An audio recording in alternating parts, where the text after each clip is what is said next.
Hey, all you rad dads out there. Grant, I want to thank you for taking the time to come on the Rad Dad Show. I'm going to actually steal a line. This is what we do at the beginning of all our episodes, but I'm going to steal a line from your friend Nardwar, the human serviette, and say, who are you? Well, Brett, thank you very, very much for having me on the Rad Dad Show. My name is Grant Lawrence. I'm a dad from Vancouver. I'm an old dad. So my kids, I'm 50, and my kids are 8 and 6. So as my good friend Chris Murphy from Sloan always says to me, he always says, here's what you're going to be in a few years. Happy graduation. Because I'm so old. But yeah, so besides being a dad, I am a music journalist at the CBC, and I have been at the CBC for over 20 years doing various music programs. These days, I host the CBC Music Top 20, which is this countdown show that airs a few times a week. And I'm also an author of nonfiction memoir books. I have a few of those out, as well as a kid's book that was inspired by stories that I told to my kids. And I was sort of am the lead singer in a band called the Smugglers that me and my friends formed when we were teenagers. And it lasted a long time. And we reformed a few years ago in celebration of my book, Dirty Windshields, which is all about the tour diaries of the Smugglers. So that's who I am. Right. So I read an interview with you from a few years ago, I think when Dirty Windshields came out, and you were talking about how your dad kind of had, when you were basically told him, I'm not going to university, I'm going to be a musician. Yeah. He, kind of said, like, you're fucking up your life here. What are you doing? Yeah. He didn't say, I can tell you exactly what he said. He said, if like, first of all, he was totally against being in a band, as you're suggesting, but he said, if you are going to flush your life, if you insist on flushing your life down the black hole toilet that is the music industry, then at least have the wherewithal to promise me that you will write the misery down. That was his exact quote, because I wrote it down. What amazing advice, though, right? Like that. I have to admit, that's worked out well for you. I at the time when I was a teenager, I said, that's all I have to do is, because my parents would always make me write stuff. Like, from an early age, they would make me write thank you letters to aunts, uncles. My dad had a huge family, still has a large family, and they aunts and uncles send birthday gifts, Christmas gifts. I would have to write thank you notes. So I was always writing from an early age, but begrudgingly. I didn't want to write thank you notes, but I did it. And I had to fill like a full page. It drove me crazy. And unbeknownst to my parents, because I had to fill a full page, I would write embarrassing stories about them in the thank you note. They would just look at it, see that I filled a full page, fold it up, and mail it off. And then my aunts and uncles would read it and embarrassing stories about your parents. Oh yeah. Just like what they look like naked, and like what they sound like in the bathroom, and just stuff like that. And they got wind of it eventually. But anyway, I think that was helped with the writing. But then when my dad challenged me with the band thing, I said, oh, that's all I have to do is keep a diary of this band, and then I get to be in it. You're not going to hassle me. So I did it. And I started keeping a diary from gig 1 of the Smugglers, which was way back in 1988. And I kept up that diary writing. And I have like 80% of them, maybe 75% of them are intact still. And I do have to give my dad, who's a very like right-wing conservative, miserly crank, basically. I do have to give him a lot of credit for throwing that challenge down, because he did turn me into a relatively disciplined writer from doing that challenge. And I got to be in the band. Right. Because it's kind of like I would say, not a typical trajectory for a musician, you know, because I guess like the Smugglers kind of wound down, like the first major wind down, like A good early word, 2000s, right? good phrase for it. Yeah, we wound Yeah. down like an old dog. Yeah, in the early 2000s, and the Hives have something to do with it. I know that Chris Dangerous was a former guest on the Rad Dad show, and the Yeah. Hives did have something fairly major to do with our wind down. Really? Yeah, I can tell that story if you want. Sure. Yeah, I'd love to hear it. Well, there was a couple things, and it involves parenthood as well. So the first time we ever met the Hives was we were on a European tour, and the Smugglers were doing quite well in Europe. We had a video on MTV Europe. We were drawing big crowds in Europe, bigger than our headlining shows in North America, and everything was going quite well. And we knew every once in a while we'd play with another band, and we knew we were playing with a band called the Hives, and I knew of them because our buddy at Gearhead Records in San Francisco, Mike Lavella, had put out their first North American releases on his small label Gearhead. So I knew about them. I didn't know them or anything. So we had this bizarre experience in a small town in Switzerland called Solothurn. And at the time, the Smugglers' stage outfits were black shirts, black pants, white rubber boots, and white ties and white belts, because it was the electro clash era where white belts were happening. And we thought, oh, we got to be hip with the kids. And so what we would do is we were in this van, and we would take the outfits out, we would hang them backstage. And we got into the backstage of this Solothurn venue, and we're like, what the hell? This is one efficient venue. Our outfits are already hanging in the backstage. How is that possible? All we did was walk from the van to the backstage. Big venue, took a while to get backstage. And we were like, this does not compute. And then our roadie came in holding all of our soiled rags. And we looked at the ones on the walls, and we were like, those are way cleaner than ours. Yeah. But it was white ties, black shirts, black pants. They didn't have the white belts, but it was very, very similar. They had white shoes, and we had white rubber boots. It was like uncanny. Yeah. And so that can go one of two ways.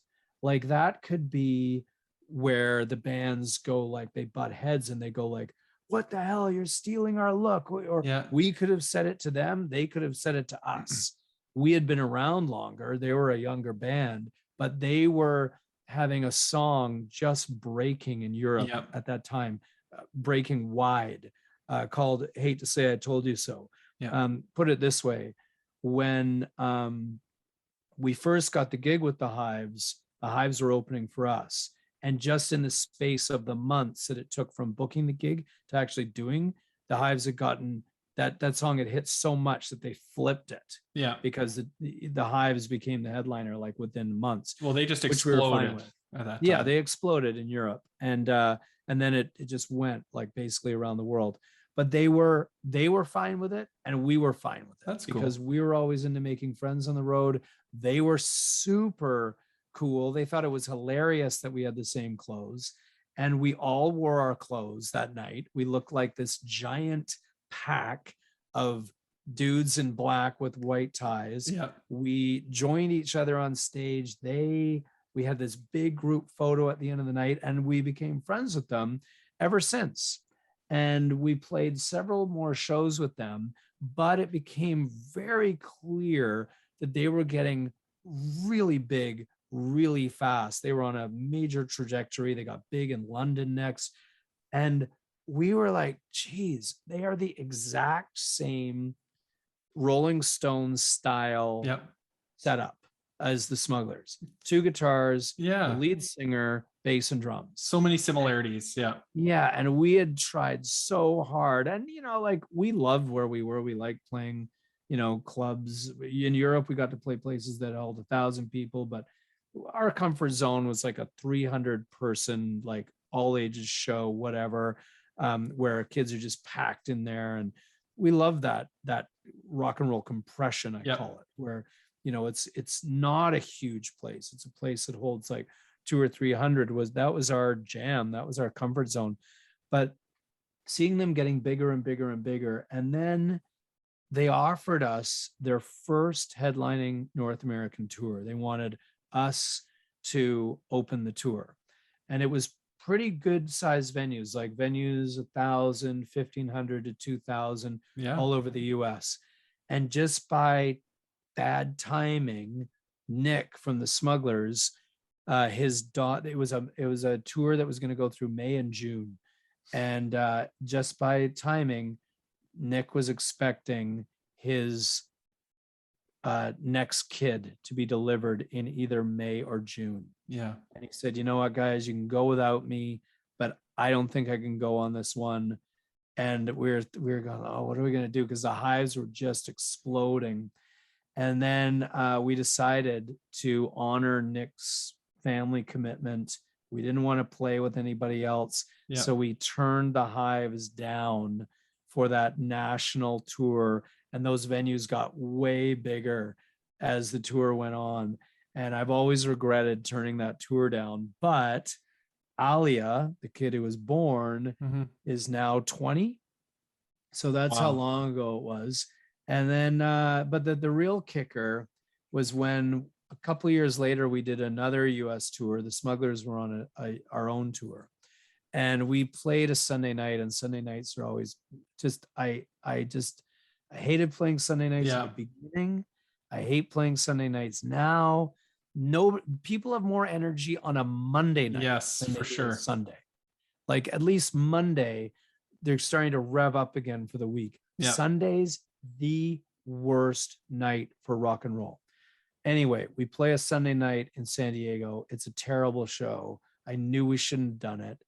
And then ironically, Nick is missing Alia's second birthday to play that gig in San Diego, and he's feeling really guilty about it. And it turns out to be a complete waste of time. We're driving back to LA that night to stay with our friend Ronnie from the Muffs, and we're listening to K-Rock. And it's like 2 a.m, and Rodney Bingenheimer, the legendary DJ, that's his time slot, which I thought was so insulting to Rodney. How dare they put him on Sunday at 2 a.m? But there he was, and he played the Hives' Main Offender. Yeah. And we're listening to it, and we're like, oh, thank God he's playing the Hives. It sounds so awesome. This is kind of waking us up a little as we drive back to LA. And then he comes back on as the song ends, and he goes, that was the Hives. And the Hives have just announced that they've signed a $50 million deal with Universal Records worldwide. And Dave almost drove off the road. And we had just been paid in San Diego, I think $50. Yeah. And we hear that these contemporaries of ours, these friends of ours, this band that was like a kind of a Smuggler's blueprint, but way sharper and just excellent songwriters. They made it. They made it big and huge. And I swear that was when we were kind of like, okay, maybe we should do something else for a while. We were very happy for them, still happy for them, still friends with them. But I think like that was just like after that really rough Sandy, and that was the last gig that the Smugglers played for 13 years. Wow, that's it. That was it. Hearing that and that's a Sunday night in San Diego killed us, but we weren't quite dead yet, and we got off the mat 13 years later and started playing again. Have you ever had a chance to tell that story to anybody in the Hives? Since then? I think I told Nick Arson that story. Yeah. Because him and his girlfriend, if I recall correctly, visited Vancouver and we hung out for a while. It was either, I don't know, I crossed paths with him somewhere, and I shared that story with Nick, I believe, who we were closest with in the band. Yeah. He always was the one that was communicating with us on email and everything else.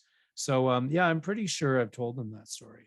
Yeah, that's a really interesting story. Kind of, I mean, little bit sad, but Yeah, also I mean, kind of neat. the thing is that what I mean, I think the Smugglers had been together about 17 years by that point or Which something, is, yeah, a lot, kind of right? unprecedented for a lot of bands, right? Like that's a long Yeah, time. and Dave Carswell, our guitarist who now plays full time in Destroyer, he was kind of like he had been hinting that he was sort of done, and then after that tour, he was like, all right, that night in San Diego, he was like, I'm done. Whether it had anything, I don't know. Dave is a kind of a private guy. Whether it had anything to do with that Hives announcement, I don't know. But that Hives announcement did happen that night Yeah. after that San Diego gig. Well, that's a great story. Yeah. But you guys are, I mean, you guys are sort of back at it a little bit, kind of, Yeah. on and When off. I'm recording the audiobook Yeah. right now. So I happen to have Dirty Windshields right here because I'm actually physically, there's the bookmark for the audiobook. I'm physically reading a chapter a week and packaging it all up and everything, and putting those out as a kind of audio book chapter by chapter thing Yeah. with music and songs and stuff. But yeah, we got the Smugglers got back together when this was published, and that was 5 years ago. So we got back together in 2017, and we did like 6 or 7 select gigs. We did like Vancouver, Berkeley. We played at Gilman. We played in New York and Saskatoon, Ottawa, Seattle, stuff like that, like about 6 of them. Yeah. And it was a blast, a total blast. But yeah, that was the resurrection, and then nothing since. But it's neat to see, like, I mean, you guys have kind of maintained that excitement about the band. People like the Smugglers are classic Canadian rock and roll band. Like, it's amazing. Thanks. Yeah. So it's kind of neat to see that, that excitement is still there. And of course the book really helps. And, you've gotten critical acclaim with the book, right? So Yeah. The book did well. It won what is this thing? A New York Independent Publishers Book Award. And that was really cool because it won the award. I didn't even know my book was in the running, but my publisher had submitted it and it won. And the award show was at the Coca-Cabana in New York City. And I had a really, really, really tight schedule at the time, but my wife suggested I go, and I'm like, okay, I'm going. So I went, and it was amazing because the Smugglers in New York, we played New York many, many times, but we would play CBGB and we'd play ABC No Rio and Coney Island High and all these punk rock venues.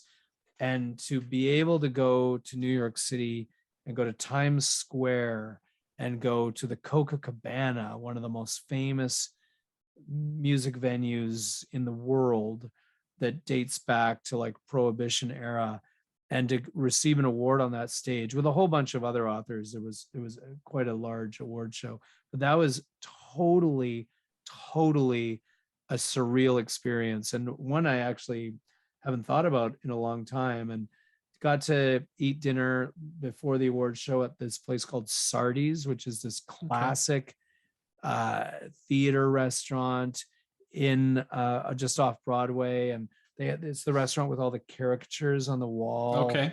And it was just an amazing New York experience.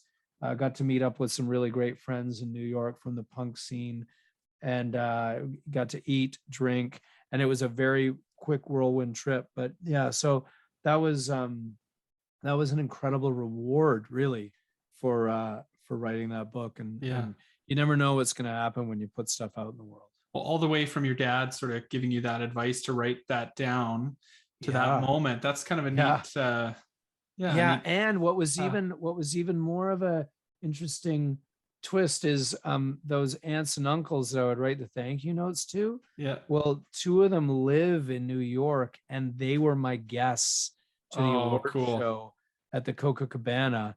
And so they were in the audience when I got the little medal thing. and the, you know, the gold sticker that you get to Yeah. put on the book. And I was able to say in the acceptance speech, like, yeah, you know, it all started writing goofy thank you notes to those people at the back there. Cool. Yeah, so that was pretty cool, full circle. That's really neat. So yeah, you've had this amazing trajectory in your career. What has developed into your, you know, your career from playing with your friends in high school to, you know, what you're doing now as, you know, broadcaster, author, and dad. So you're a Yeah. dad, you know, this is the Rad Dad show. So I have to ask you, do you consider yourself a rad dad? I yeah, I mean, you know, sometimes I feel for my kids because, as I say, I am 50, and you know, the Smugglers were a very, very high energy band. Like, that's one of the things we prided ourselves on, is that, you know, once the drummer clicked in, we would try to spend the set airborne. Yeah. We would try to like be in the air, jumping, kicking, leaping, just full on energy. And my kids have that kind of energy, but I don't have that kind of energy anymore. And so they out energize me. They tire me out. And Kids are good at that.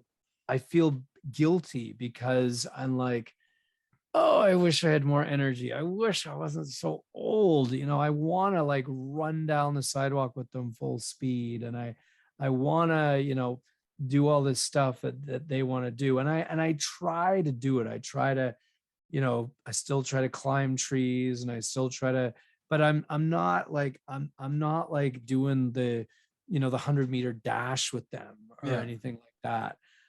But I still try to keep life as interesting and engaging with them as possible. I try to involve nature as much as possible. I try to impress the natural world upon them and the marvels of the natural world to them. And I also, I'm constantly exposing them to stories and books and movies like my parents did with me. So in that way, I hope I am. You know, there's one thing that my family doesn't do. We don't do video games at all. And my kid, because I wasn't into them, I always think there's this family of origin, right? Like if a dad was into video games when he was a kid, Yep. chances are he would impart that. Like, I Yeah. was super into Star Wars. So my kid knows everything about Star Wars because I was into it. Yeah. Same with Indiana Jones. But video games were never my thing. So, and when I would go to a friend's house and they were playing video games and I wasn't into it, I felt it was like completely so boring and ostracizing. The most boring thing in the world, in my opinion, is watching other people play video games. It absolutely sucks. So I, unfortunately, our the history is repeating itself because we don't allow video games in our house, but my son hears about video games constantly at school. They play video game tag. Every kid on the street has a Nintendo Switch or whatever it's called, and we don't do it. So we're like the, you know, like the Hutterite family down, you know, the Amish family at the end of the block that like denies their kids modern conveniences and playthings. So that's kind of like where I might not be so rad. Well, but I guess so. One of the things we really like to talk about on this show is, what does it mean to be a rad dad? That's kind of part of why we do it, is to really talk about like, what's a rad dad?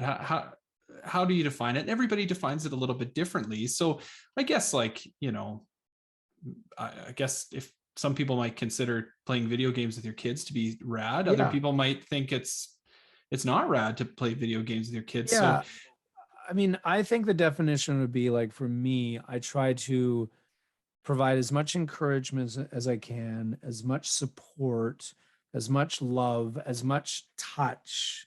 You know, I that woman who sang that song way back in the 70s or 80s, that 4 hugs a day, that's the minimum. Like, I try to go like 40 hugs, like embarrassing level.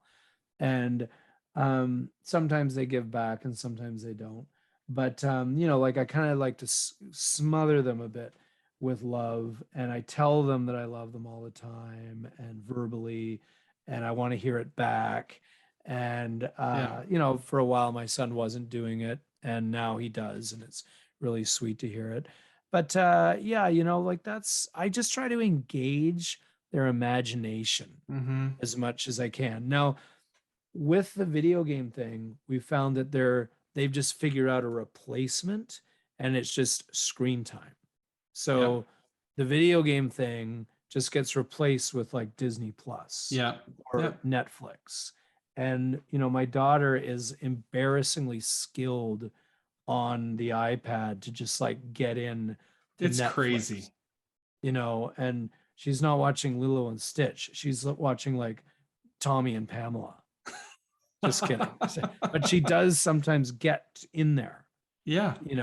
into like I'm like, Yeah. whoa, whoa, whoa, whoa, whoa. What are you doing on that? Why are you watching HBO Max?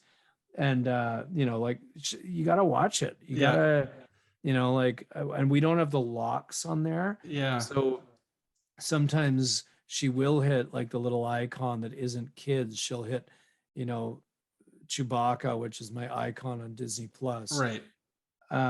And if you've ever seen me on the beach, you'll know why. But but she'll sometimes go in there, and there's a whole bunch of adult shows Yeah. like Pamela and Tommy on Disney Plus. Yeah, it's crazy. So because your daughter, so you have two kids. I think we were talking before maybe we started officially, but you have two Yeah. kids. Yeah, So I have a son 6-year-old who's 8. daughter named Grace and an 8-year-old son named Josh. Right. So our daughters are this, well, my oldest daughter and your daughter are the same age. And we have totally exactly the same issue now. Like she's figured out how to get into YouTube and find the kinds of videos she likes, which is great, except for then that auto plays into some other thing that's like crazy plays. Stuff. And Netflix too. I mean, at least Yeah. Netflix has this thing. If you're binging, Netflix has a thing saying, "Do you still want to be watching Grizz and the Lemmings for like the 4th hour?" It's kind of like the shame feature a little bit. Yeah, exactly. But so, do you have Disney Plus? Yeah, we have Disney Plus too. So same thing. How many times have you watched Encanto? Oh my God. So we went to it in the theater when it came out. That was like right when things were kind of starting to open up. We went to the theater, we did the exact same thing. And it was great actually, because so my youngest daughter hadn't ever been to a theater. And this was maybe the second time for at least my oldest, but there was nobody else in the theater. Like Encanto had just come out, and we were in an empty theater watching it. And people were like a little kind of feeling it out. Yeah. But so it was we did the same thing, and I slept through it. Really? Yeah, I did. Sorry. But I'm an exhausted dad. And so like it started off and it was like, we don't care about Bruno. Like, and my wife was like, "Oh, that's the most beautiful movie. What did you think?" "Oh, I loved it. How the main character was wearing glasses, and her gift was that she's just a great member of the family." And I'm like, "What?" Yeah, missed it. I missed that part. I'm sure you're caught up now. It's probably I'm caught up now on the 45th viewing. Yeah, I'm fully well versed in the plot and the songs. And yeah, do you wake up with those songs in your head now? Like just sometimes. It's the first thing. The funny thing is in my job with the CBC, with the CBC Music Top 20, it's the most mainstream thing I've ever done in my life. Like it's music that would typically be way above my radar. Like my sweet spot is rock and roll music, and the most top 40 rock and roll that I'm into is from like the 1950s and 60s, like Chuck Berry and stuff like that, who was top 40 then, and Jerry Lee Lewis and Little Richard. They were all top 40 back in the day, which is hard to kind of fathom. But these days on the CBC Music Top 20, sometimes we're playing Adele, or we're playing Beyonce or stuff like that. And it's a total education for me. And then like I'll have to review the Billboard Hot 100 sometimes. I'll have to check and see how certain tracks are doing on that chart compared to our chart or whatever. And I noticed like we don't talk about Bruno. Yeah. By the Encanto gang is number 1 on the Billboard Hot 100. It's like crazy. Beating out all sorts of pop stars. And I was like, what? That kids movie that I see? Oh, and here's another reveal. Watching the Oscars the other night, thank God Oh my yeah. kids weren't awake to see stupid violence like what unfolded. But when it got to animated feature, I'm like, oh my God, this is the only category in the entire Oscars where I have seen every film Yeah. because of the kids, because of Yeah. like movie night. And it was like not Meet the Millers, but something like that. Yeah, oh my God, Millers or the something. Marshalls, or no, the Millers. Yeah, it's something about the Millers. That was a Netflix. Or maybe it was the Marshalls, and then it was Luca. Yeah, and then it was great movie. Encanto, and then it was like, oh, it was that Raya and the Last Yeah. Dragon. Like there were, I was like, oh yeah, that one was good. Oh yeah, that one was pretty good. And I'm like, wait, these are kids movies. And all the best picture ones, you're like, oh, haven't seen them. Yeah, it's like, I mean, I thought Wanda Sykes' joke was hilarious about Power of the Dog. She's like, yeah, I've watched that movie 3 times and I'm halfway through. Yeah. Because it's kind of slow. Yeah. Anyway. So, but yeah, I mean the Netflix and Disney Plus adventures. I mean, I think especially over the last couple of years, right? Like that's been a really hard thing to avoid as a parent, I think. Yeah, you're right. Like, especially when they were out of school. Yeah. Like when they were out of school in our province, I'm not sure what it was like in Alberta, but when they were out of school here, we had to like basically create a home routine, because our kids really flourish with routine. Like if you keep a routine for them, they actually do a lot better and their behavior improves because they know what to expect. They know what's coming next. They know what happens on Monday night and Tuesday night. They know. And quite frankly, the behavior is a little bit wild on the weekend because that's like the one sort of, it's not too planned out. Mm-hmm. So, but we had to create a schedule during the early days of the pandemic, and 4:00 was screen time. It's like, okay, we made it through this bullshit homeschooling attempts, and then which was a total train wreck. Yep. And then we would get to 4, and it would just be like a relief for me and my wife Jill. Yeah. Like we would basically have COVID happy hour, right? Like lockdown happy hour, and the kids would go and do their thing and watch at 4, and we would just go like, and we would just exhale, and I'd drink like 3 beers in an hour. Yeah. That first 6 months or so, man, that was a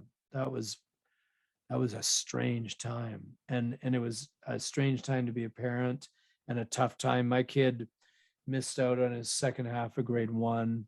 Mm-hmm. And so that's just the way it is. And for young kids like our daughters, it's really the only thing they've ever known. Yeah. Oh, for sure. Yeah. Is what's going on now. And thankfully it looks like we're into a better stretch. Yeah. I still haven't been in my daughter's school. So she's done kindergarten and grade 1. Well, she's halfway through grade 1 now, but I haven't actually set foot in her school yet. So and that's weird. So sad. Like if you think of all the things that used to happen with parents and all that. Yeah. I mean, I mentioned off the top that I wrote a kid's book, and it's about a little bat that can't sleep, so it's awake all day and gets up into all sorts of adventures and trouble. And that's the only reason I've been allowed to go into the school. I've been able to go in as a guest and read the book. That's cool. To the kids.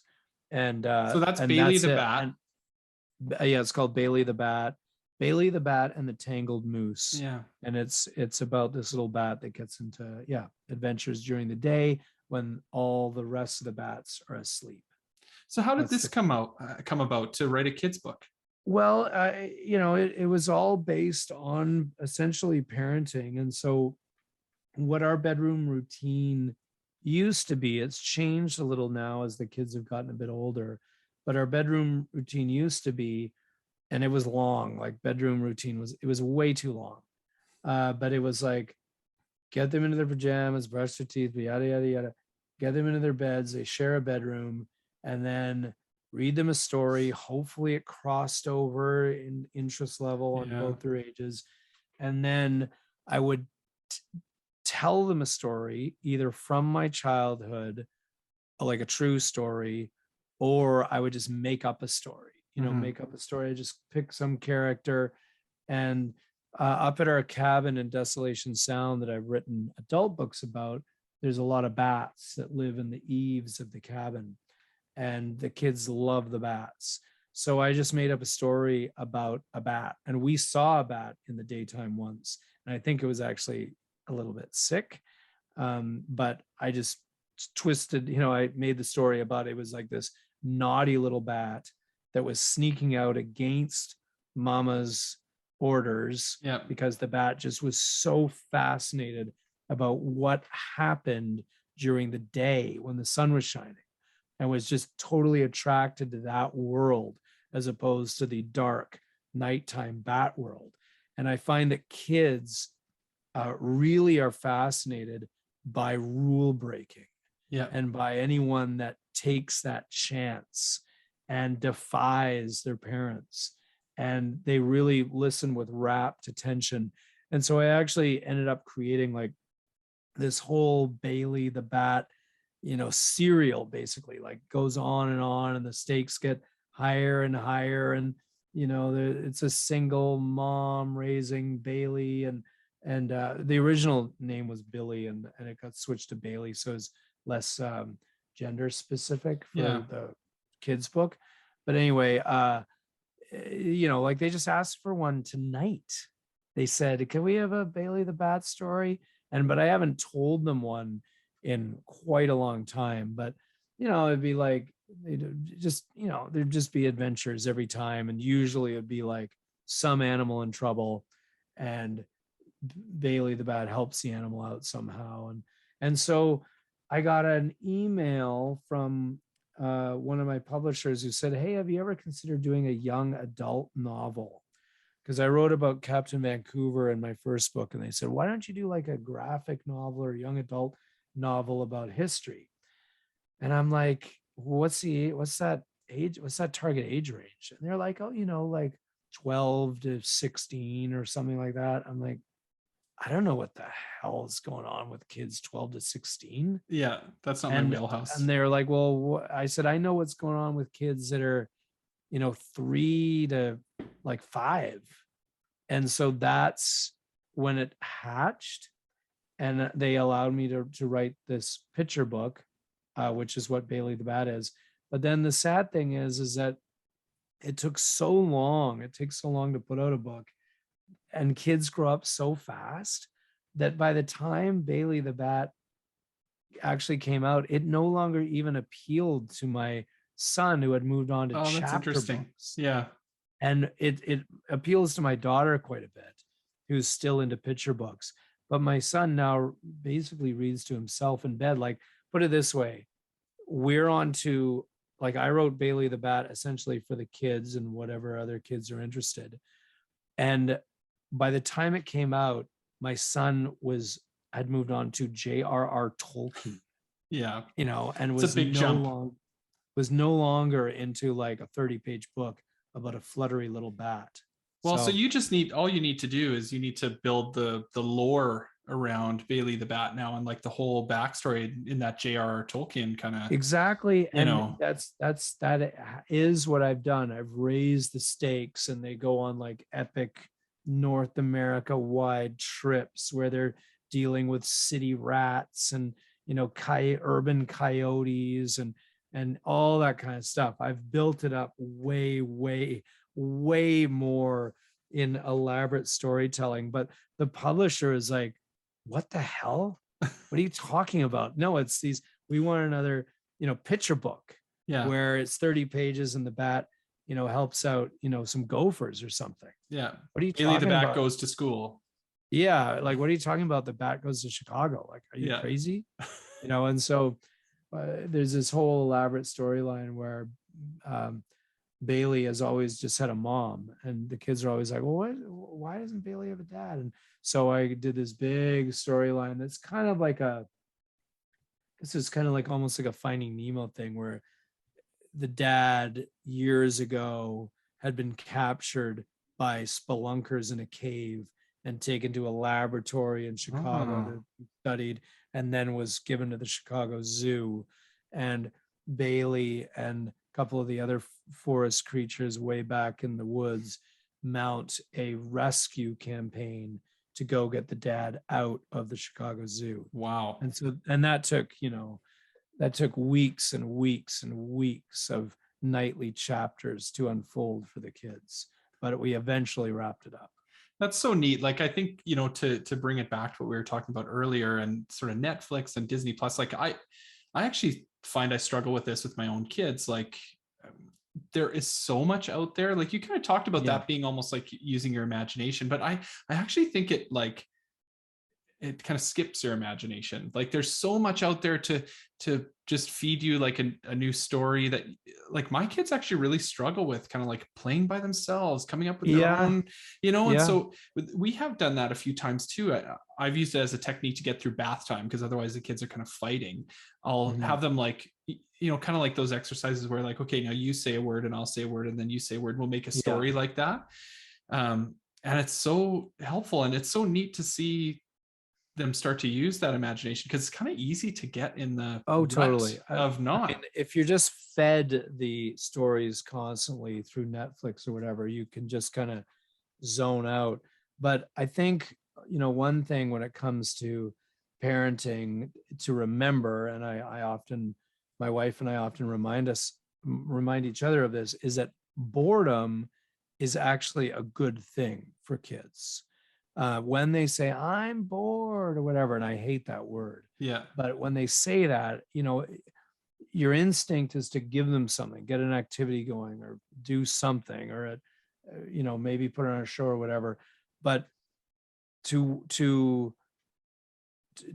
if you check yourself and go, oh, that's a good thing that they're bored, because if you leave them to their own devices, they will come up with something to do.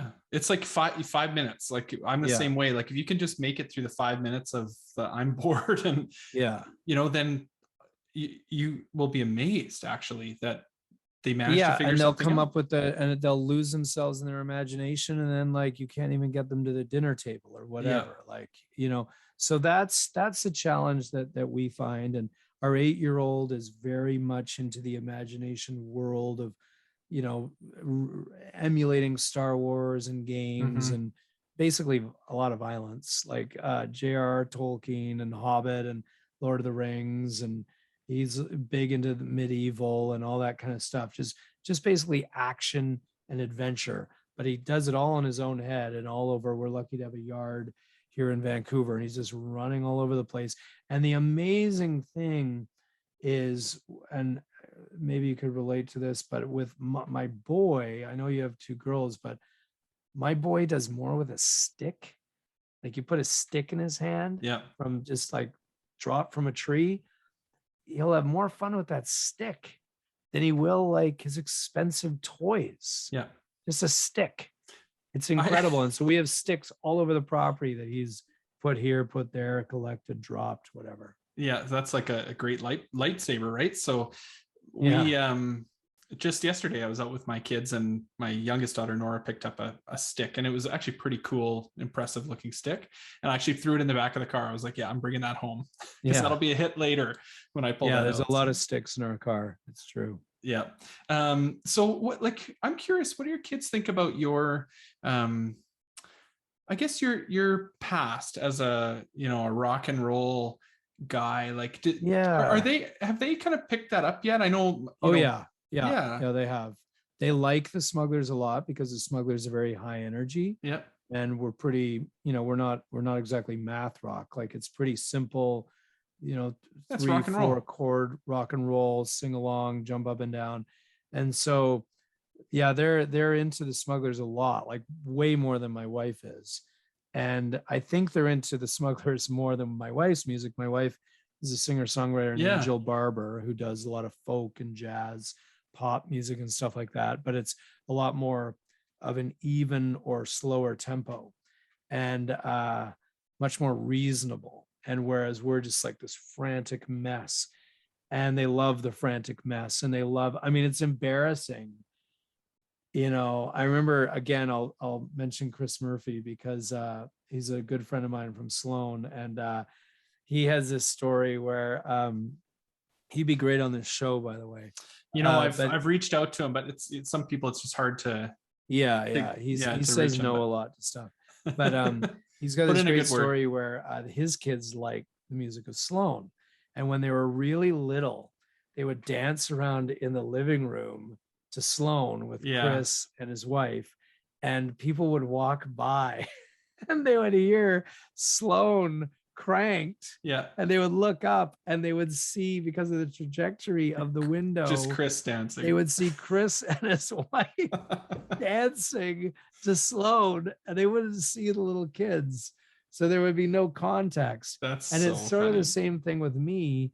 Like, obviously, the Smugglers' music is nowhere near as famous or hit ridden as Sloan's music, but I have been busted driving around with the Smugglers cranked. And there's a lot, I know a lot of people in East Van, and there's lots of, you know, rock and rollers around here, and I've been busted at a red light with Smugglers on. They can't see the kids in their car seats. Yeah. And I'm there, and it looks like I'm like just soaking in the 90s. And my friend Glenn was like, that is pathetic. What is your problem?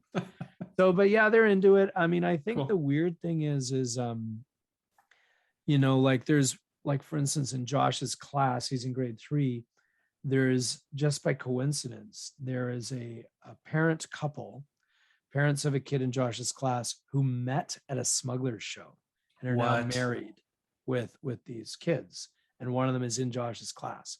And so other parents, whether they have read one of my books or they know Jill or whatever, they will tell their kids that, oh, Josh's parents are quote unquote famous. Mhm. And then the kids will come to school and they'll say to Josh, your dad is famous. And Josh will come home and say, Dad, are you famous?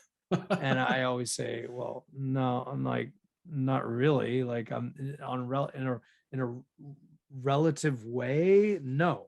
You know, like Meryl Streep is famous. I'm just, you know, I can walk anywhere and do anything, and the occasional person would say, hey, I like your podcast or whatever, but Yeah. you know, and but he gets asked that quite a bit at school.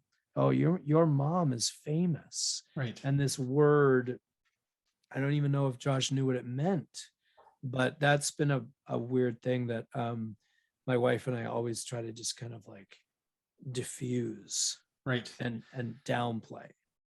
But as they get older, they, you know, start to contextualize it a They little start bit to more. figure it and- out. Like, you know, yeah. my face is on some book covers, and Yeah.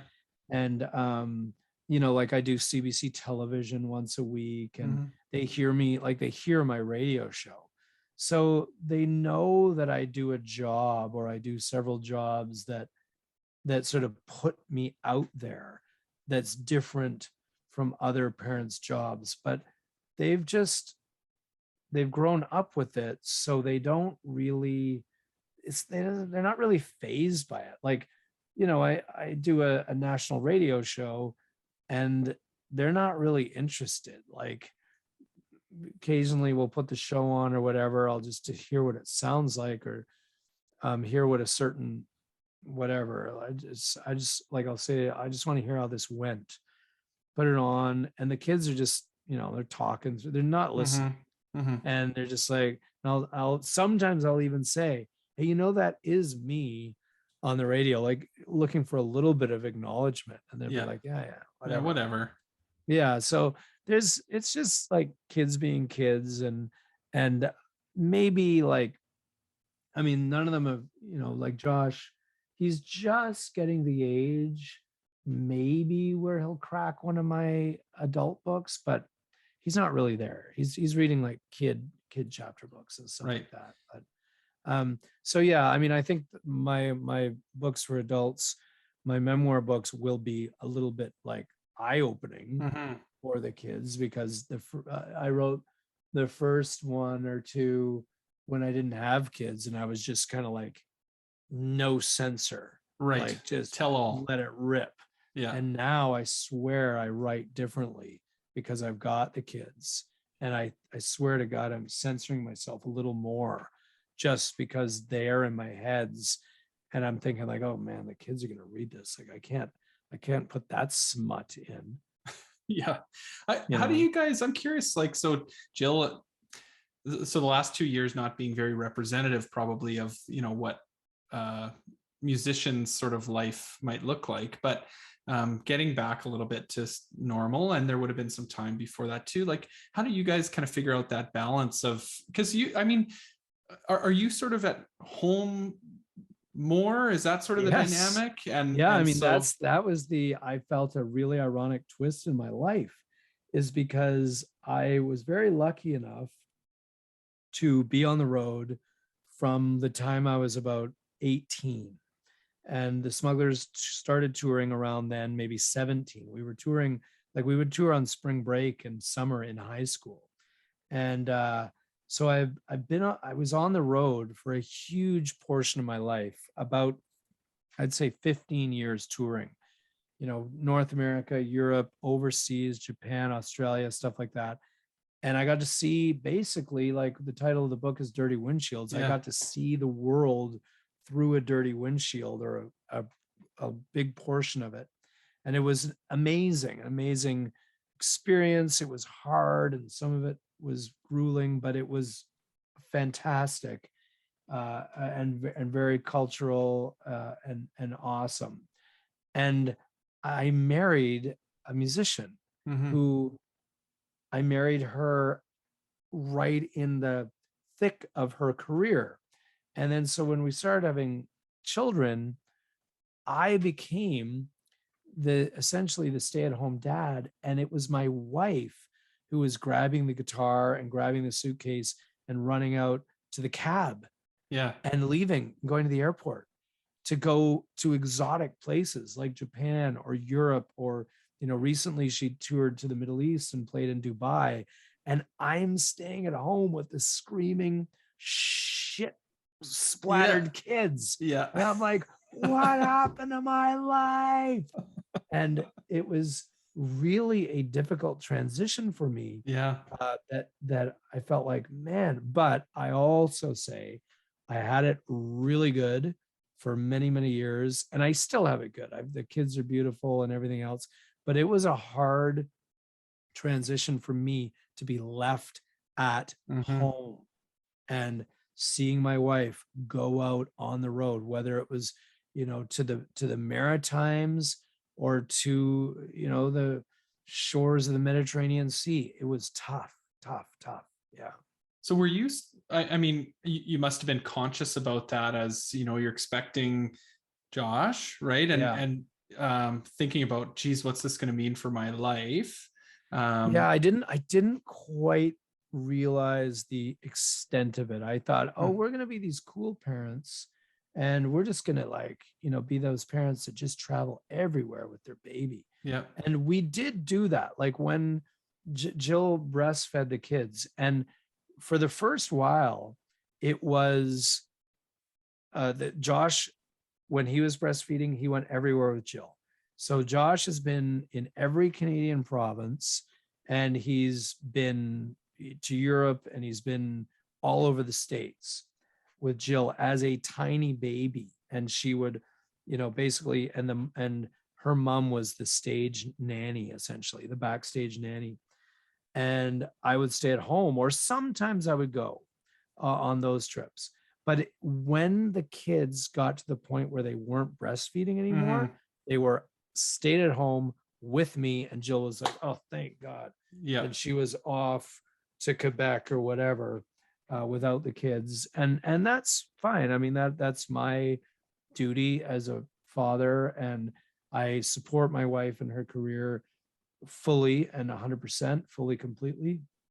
And but it's still hard for me as a career touring musician to not be jumping in the cab as well. Yeah, but kind of interesting that you, I mean, you have this good perspective on what she's going through out there too, right? Which I do. not a lot of I totally couples get it. have, right? Like I think a lot of couples where there's a musician and then there's Yeah. someone who's a non-musician, it's that's a tough dynamic too. People talk about that a lot on this show. Yeah, that's a very good point.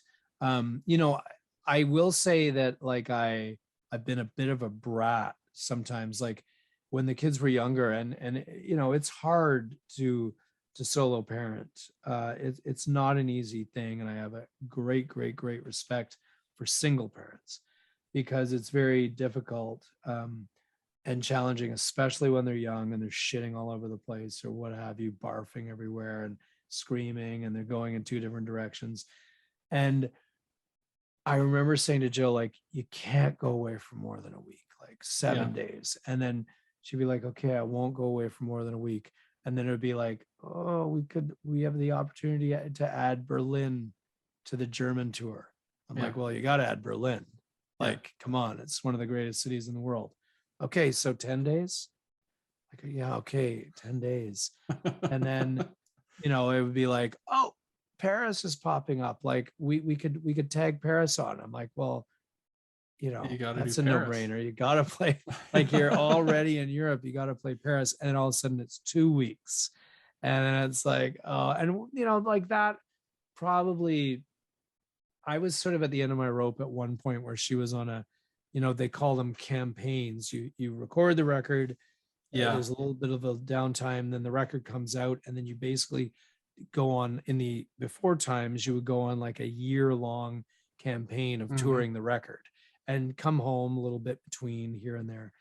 And there was a couple times where I got like super burnt out. And I was just like basically exhausted. And I'm sure there's parents or in particular mothers who are going like, cry me a river. Rolling their eyes right now. Yeah, exactly. But there was a couple of times where I gave it's Jill, true. like, It is true. Me and Jill, we fought over it. Yeah. And I got really emotional a couple of times. Like, I can't take it anymore. And but we got through it, and we're pretty good about it. And you know, I also do book tours. Right. And they're not as extensive as like a music tour. I tend to keep them around BC and stuff like that. But you know, I'll get away for a few nights here and there too. So life is a lot more even, but I say that with the caveat that it's been a pandemic. So Jill has been home. Yes. So it could start all up again. But I think, you know, it's easier when it's 8 and 6 as opposed to like 3 and 1. Yeah. You know what I mean? For sure. Yeah. I like totally identify with that. With my second daughter, Nora, my wife was like ready to go back to work at 9 months. She had taken a year off with our first, and she was ready to go back at 9 months. And I was like, okay, really? I'll take, like, I think she was just like, yeah, I've been through this before. I'm sort of done now. Like, I'm ready to go back to work. So I was like, you know what? Like, I'll do the last 3 months of the 1 year mat leave, parental leave. And it was like one of the best experiences of my life. First of all, I'm glad I did it, even if it was just for 3 months.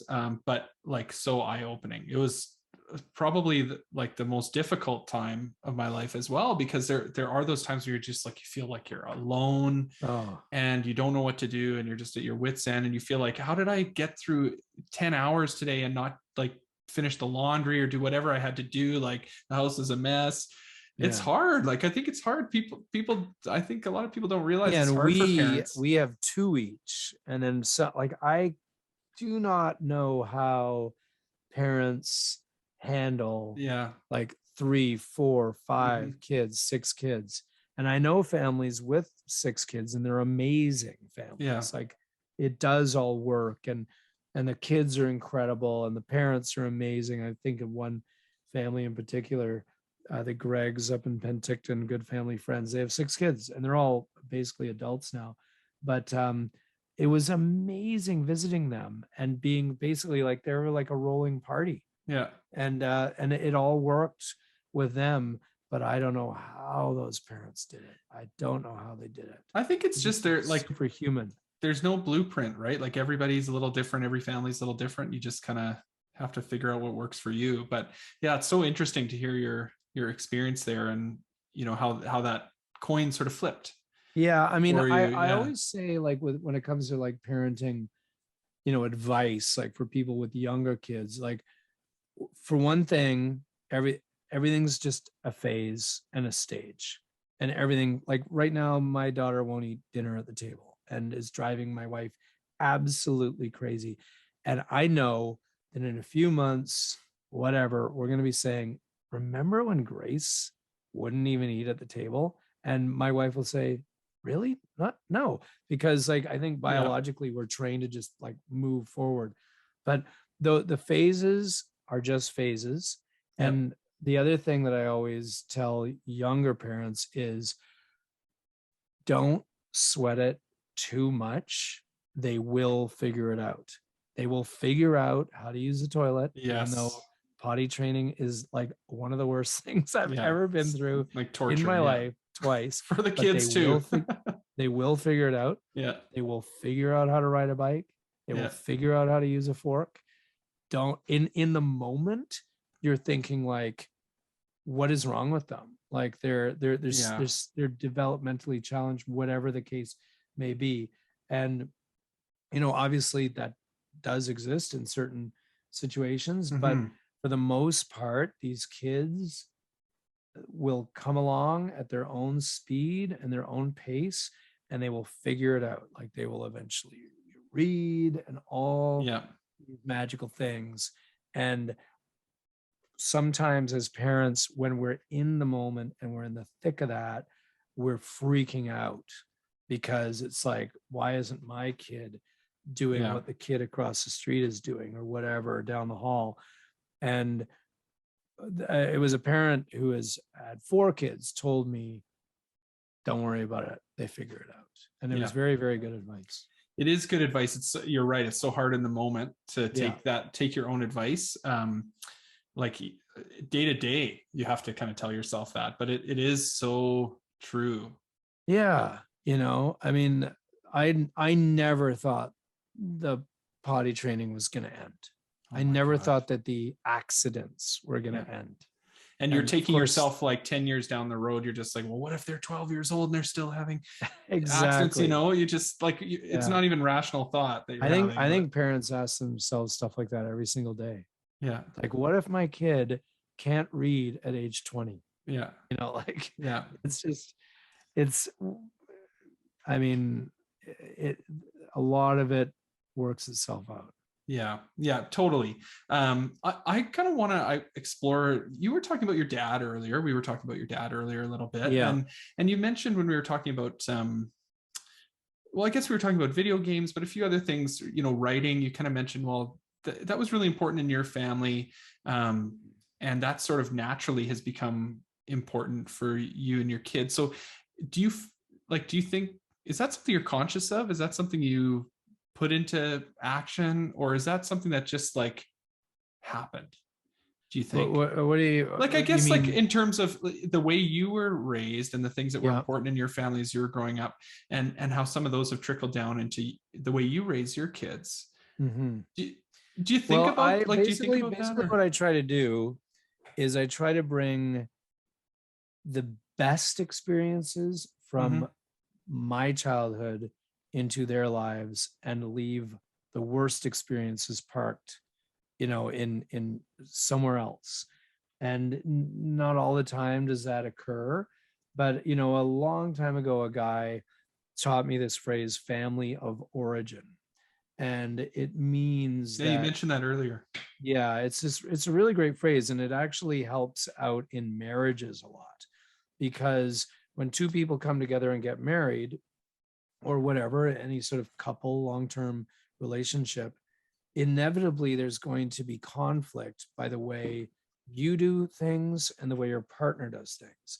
And chances are the way your partner does things is the way they were raised. Yeah. And the way you do things is the way you were raised. And you can't figure out what the hell is wrong with your partner for doing it that way, because this is the way you grew up doing it. But if you remember the phrase family of origin, it creates a little bit of understanding and empathy. Oh, yeah. Okay, that's the way they celebrated the holidays. They opened their gifts on Christmas Eve or on the first night of Hanukkah, just a free for all. The hell, we don't do that. And then you reach a kind of a compromise with your partner if you can think of those things and realize that that's what's going on. And you can avoid a lot of conflict by thinking about and understanding, taking a moment and thinking about what might their family of origin be for the reason that they might do that, think that, whatever. And it's also very, very helpful. And so I try to bring in the best. So my dad, big time storyteller, excellent, funny dinner time storyteller. And I try to do that with my kids, reading to them. That my dad did that for years with me. I try to bring that to them. And then my dad exposed me to the wilderness. And I was I was a total nerd, which I'm sure comes to a shock to you as you look at me. But I was a complete nerd, afraid of my own shadow, afraid of being in the wilderness. And now I'm in the wilderness all the time. And luckily, my kids aren't like me. They're much more comfortable being in the outdoors and being in the forest. And I mean, I was afraid to walk down a path because my imagination would run wild, and I thought I was just going to be mauled by a cougar or a grizzly around every corner. My kids don't have that kind of fear. In fact, I wish they had a little more fear. They like to do what is called forest running. Okay. And where we go in Desolation Sound, it is the wilderness. Like you go back behind the cabin, you're in the forest, and it's forest all the way to Alaska. Like there's nothing breaking it. And maybe Prince Rupert. And the kids have no fear. And so they're running down the trails. And I still have that fear and awareness, knowing that the predators, like say a cougar, they might not even want to have anything to do with a little kid, but their instinct, they have a chase instinct. Just like when you pull a string away from a cat and the cat pounces its paw on it. Well, the cougar is the same thing. And if you run, the cougar, no matter what the animal is, if they see something running, they'll pounce because it could be. So, and I'm constantly saying to the kids, like, kids, don't run out of my sight. Don't do that. And, it's hard for them because they just want to run and play in the forest. And it's hard to control them. But that fear that I had, they don't have, which is both amazing and also freaks me out. So that's what I try to do, is just bring the best into, like my parents fought a lot, and Jill and I do disagree, but we really do not fight that much. We're really lucky about that. And I hated seeing my parents fight. I hated it. I would just flat out ask them, "Are you getting a divorce?" And I would do a shock tactic, and that would like the record scratch happened. Yeah, exactly. And that would shock them out of fighting.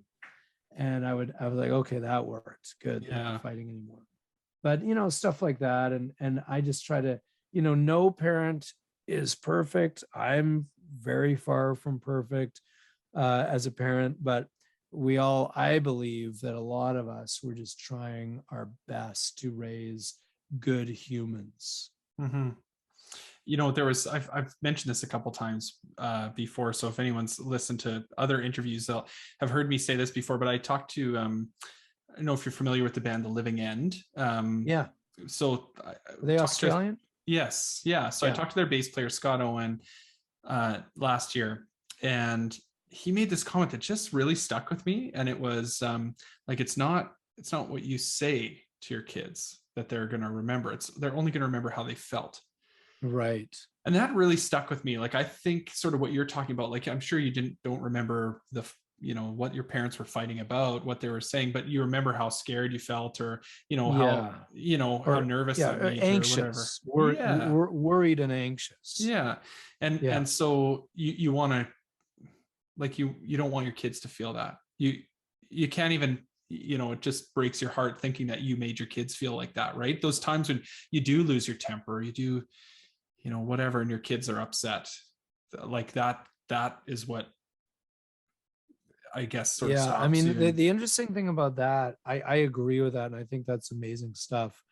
Um, and I do want their memories to be happy, but my wife, if I ever do lose my temper, I always deeply regret it, yelling at them or Yes. whatever, sending them to their room for obnoxious behavior or whatever.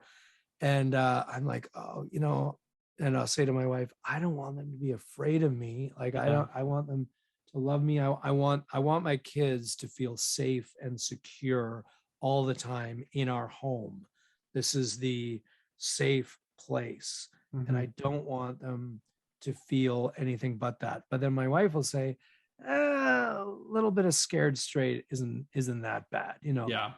Getting them a little bit scared of misbehaving is not the worst thing in the world. I relate a lot. I probably relate too much parenting to the animal kingdom. And if you see like two lion cubs playing around in the dirt or whatever, and if they get too close to mama with those claws, the mama will turn around and won't swat them, but will give them a roar, like right in their face, like roar, like a back off, cut that out, don't do that. And that lioness roaring is the same as us going, like, hey, smarten up, stop that. That's using our, whatever, scarier voice or stern tone of voice. And it's this, you see it with bears, you see it with birds. It's the tone of the squawk or the growl or the bark. It's basically a smarten up and get in line and move it. Now in the animal kingdom, it's like do it or die. Yeah. But like don't fall too far behind, ducklings. Right. But, anyways, I see a lot of that in nature, and I basically relate to it in a weird way. Yeah. So I like nature has kind of made its way into this conversation a few times. You've got a new book coming out, and there's a bit of a tie in there and a tie into your previous related book. So maybe tell me a little bit about your new book that's coming out end of April. Yeah. So that book is called Return to Solitude. So it's the 10-year follow-up to my first book, Adventures in Solitude. And Adventures in Solitude, first book I've ever written. And of all the art that I put out in the world, like 8 whatever Smugglers albums, podcasts, this, that, the other thing, that first book of mine is the most successful art I've ever put out in the world. I don't really know why. I think people can relate to the experience. That's what I get back from people. Complete fluke that it was successful. I didn't know it was going to be. I was told by dozens of publishers that it wouldn't be successful, that it would be a complete flop, and that it was too regional and about a place nobody cared about. But what I realized, after the fact, I realized what people were relating to was parents dragging unwilling kids to some place to spend time. Cabin, cottage, camp, tent, whatever. And the kids hating it or loving it or whatever. But like you were saying about the feeling, years later, remembering it. Yes. And remembering it in a good way, bad way, whatever. But a very vivid way, right? I just by pure luck hit on this common theme that people could relate to. And so that did well. And that book is pretty much about me as a little kid experiencing Desolation Sound, where our cabin is, and then me not wanting anything to do with the place when I was a teenager, going off in the Smugglers, and then finally going back, going, oh my God, what an idiot I was This place is the most beautiful area in the world.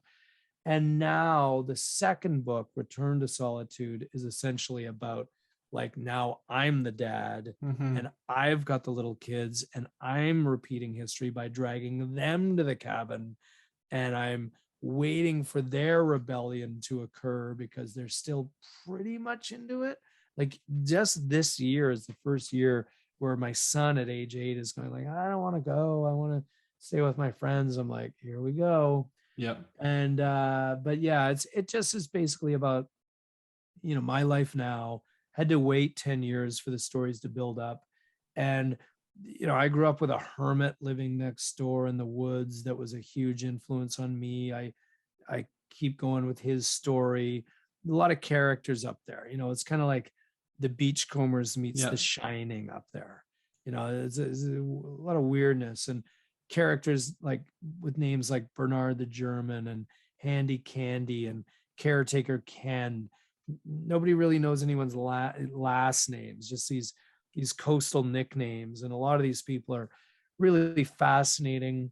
And they're all true. These people are all real, and the stuff that they get into and some of the ways that a few of them have perished is kind of almost so bizarre you can't even make it up.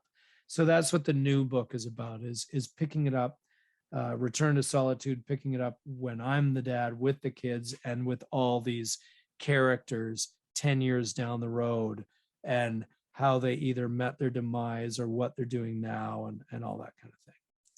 Well, it's neat. Yeah, I really like sort of the parenting connection here. It's kind of timely and interesting sort of for the purposes of our show. And I'm really excited sort of for the release of the book. I'm excited for you. I'm excited to check it out.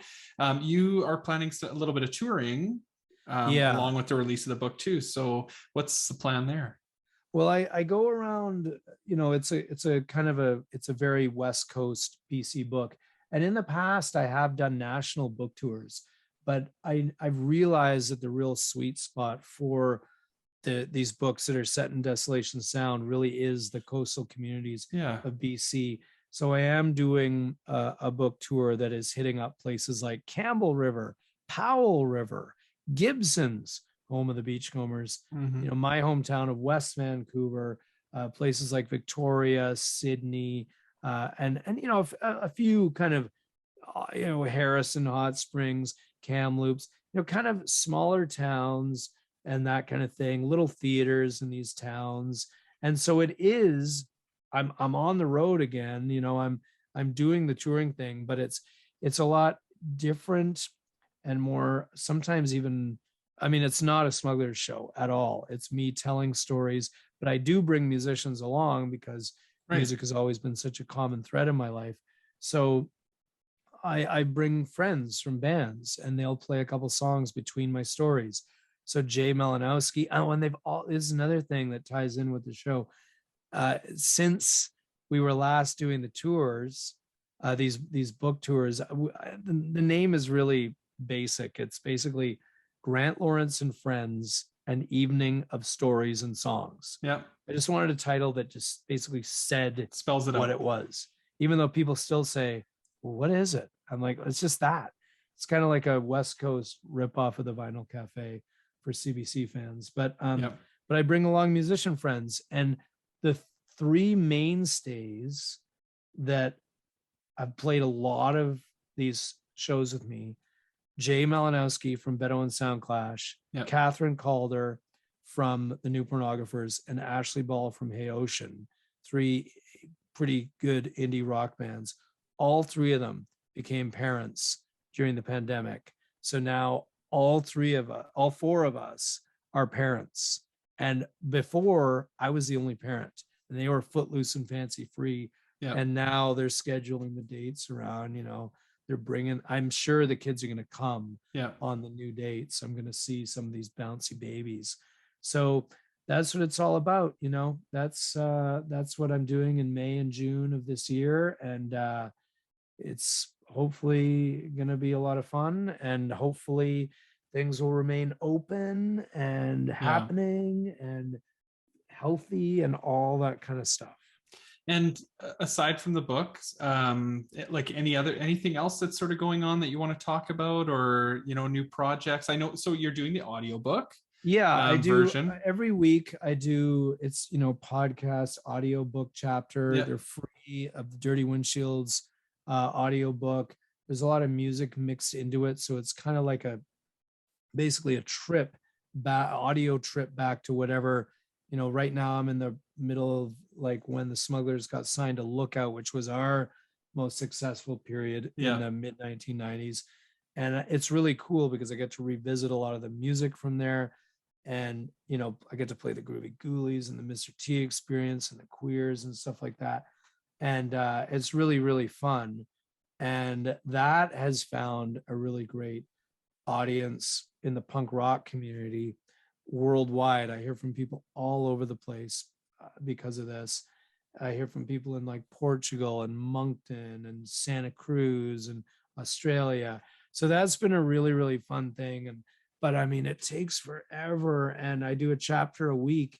And I'm like, why is this book so long? Like like, there's like 45 chapters. And I'm like, God, and reading it aloud, I'm like, this is so fucking long. And people are like, I don't think you're supposed to say that about your own book, but it's true. It's reading it aloud is a lot different than just reading it, Right. or writing it for that matter. But so that's been really fun, and it's been going on for like a year or something like that. And then actually another Smugglers thing that's happening is in the fall, there's a label from El Cerrito, California called Lava Socks Records, run by a really great guy named Alex, who was the guy who got us to play Gilman, the 30th anniversary of the famous punk venue in the East Bay called 924 Gilman Street. And he runs a label, and he's re-releasing our album, the Smugglers album called In the Hall of Fame, which was the album that was right before our Lookout records. Yeah. And it did quite well in Canada, but it was only ever on CD. And this guy is releasing it on double gatefold gold vinyl for its 30th anniversary. And it's been remastered by Mastier Genie, who was one of the great Lookout producers. And there's new liner notes and new pictures and new everything. So we're pretty amazed that is even happening. So those are, and then hopefully the Smugglers will play around then, because I want our kids to see us. Yeah. None of the Smugglers right now have we've had 9 kids and 1 heart attack between us. And the guy who had the heart attack survived and had a kid. That's Bees, our bassist. But of the 9 kids that the 5 Smugglers have had, not one of those kids has seen the Smugglers live. Oh, that's crazy. So I would love for those 9 kids to see us play. So hopefully when that double gatefold record in the Hall of Fame comes out, we'll do a gig for that, and the kids will get to see us. So it'll be an all ages show. So that sounds like a party. Yeah, hopefully. Yeah. Awesome. Well, Grant, thank you so much. This has been super fun to chat. Yeah, thank you, Brett. I mean, I saw your podcast. Somebody told me about it, and I thought, oh, that sounds like, someone said to me, you got to be on this show. You got to like connect with this show, because it's like up your alley, and it's like, it's what you talk about, and it's what you do, and all this kind of stuff. And I guess we got in touch on Instagram or something like that. But so thank you very much for having me. It was really neat to talk about all of these subjects and expand on them a bit. And, I mean, parenting changes, as we talked about, every single day. Yeah. And the key, I think, is to be able, just like you're doing with this show, is to be able to fit in our own interests and passions while still being rad dads. Yeah, I love that comment. So I was going to ask you if you had kind of advice for dads out there, but that's a great way to end it, I think. Like, and that's something we definitely feel passionate about here too, is yeah, just, and that's the word, right? Like, just yeah, embrace your passions, yeah, as long as they're, relatively legal and safe for your kids. But like, I still play hockey. yeah, And yeah. We didn't even talk about hockey. Yeah, I mean, we didn't even talk about hockey. It's amazing. But we'll get you back for part 2. yeah, but I still play, I still watch. My son Josh plays hockey. So again, like, and he wants to be in a band too. So all this kind of stuff rubs off. Yeah. And as I always say, as long as it's positive and mostly legal, go for it. And so that, I think that's the best we can do. Yeah.